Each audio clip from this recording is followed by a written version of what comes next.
मानव विकास अंतर्गत दक्ष पत्रकार संघाच्या माध्यमातून जे आंदोलन चाललेलं होतं त्या आंदोलनाला आज 6 दिवस पूर्ण झाल्यानंतरही प्रशासनाने कुठल्याही प्रकारची दखल न घेतल्यामुळे आज CO साहेबांच्या या ठिकाणी आम्ही येऊन त्यांना त्या ठिकाणी आंदोलन करणार होतो. आंदोलन केलंही. त्यावेळेस CO साहेबांना या ठिकाणी आम्हाला चर्चेसाठी बोलवलं.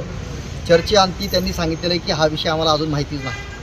म्हणजे प्रशासनाने ग्रामीण विकास कार्यालयाने मंत्रालयातून यांना पत्र आल्यानंतर देखील 6 तारखेचं पत्र आलेलं आहे. 6 तारखेचं पत्र आल्यानंतर देखील यांना हे माहीत नाही की आमच्याकडं पत्र आलेलं आहे. आम्ही गेल्या 6 महिन्यापासून तक्रारी दिलेल्या आहेत, परंतु साहेब या ठिकाणी नवीन आलेले आहेत म्हणून ते म्हणतात की आमच्याकडं अजून तक्रार आलेली नाही.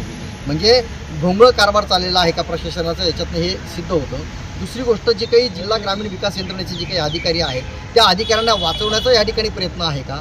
त्यांनी सांगितलं की मी या ठिकाणी चौकशी समिती नेमतो, परंतु आमची इच्छा आहे त्यांची चौकशी समिती म्हणजे काय, त्यांचेच ते अधिकारी असतील आणि त्या चौकशीमध्ये काय होईल ही आमच्या लक्षात येतं. कारण की आमची जी काही मांडणी आहे की अँटी करप्शन ब्युरो यांच्यामार्फत किंवा SIT मार्फत, म्हणजे यांच्यामार्फत जर चौकशी झाली तर निपक्षपाती चौकशी होईल. त्याच पद्धतीने चौकशी जर खरंच करायची आहे तर त्याच्यासाठी सक्तीच्या रजेवर ज्यांच्या विरोधात आमचे काही ॲलिगेशन्स आहेत, ज्यांनी भ्रष्टाचार केलेला आहे, ज्यांनी मशिनी घेतलेल्या आहेत, 5 लाख रुपये प्रत्येक मशीनच्या माध्यमातून खाल्लेले आहेत, तर त्या अधिकाऱ्यांना निलंबित करण्यात यावी.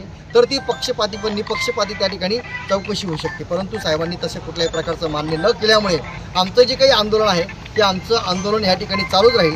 उद्या आमचं ह्या ठिकाणी जिल्हाधिकारी कार्यालयासमोर सामूहिक आत्मदान त्या ठिकाणी होणार आहे आणि सामूहिक आत्मदानाच्या माध्यमातून या ठिकाणी कुठल्याही महिलेला किंवा पत्रकार संघाच्या पदाधिकाऱ्याला कुठल्याही प्रकारची जीवितहानी झाली तर याला संपूर्ण प्रशासन जबाबदार असेल.